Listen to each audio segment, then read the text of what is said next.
Welcome to The Last Breakfast. Please enjoy the video. You start by treating the refusal letter as your roadmap. Read it for the specific appeal option and the exact deadline, then act immediately.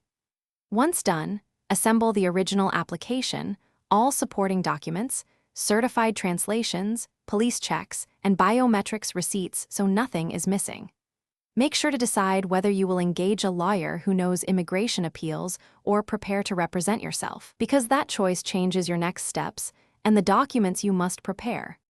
Now build the appeal package. Write concise grounds of appeal explaining legal errors or misapplication of policy, and create a clear chronology linking evidence to each ground. Once assembled, add new supporting documents and sworn statements that directly address deficiencies cited in the refusal. Label and paginate everything for easy reference. Make sure to complete any prescribed forms, pay filing fees, and obtain certified copies where required. Because incomplete packages are often rejected, file the appeal promptly through the correct tribunal or court and confirm you receive an official case number and filing receipt. Proof of timely filing is critical. Once filed, prepare written submissions and rehearse oral arguments if there will be a hearing, focusing on concise legal points and supporting facts.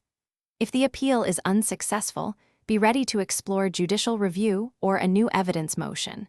And if you hit procedural problems, contact counsel immediately to preserve deadlines and rights. Thanks for watching. If this was helpful, leave a like and consider subscribing. See you next time.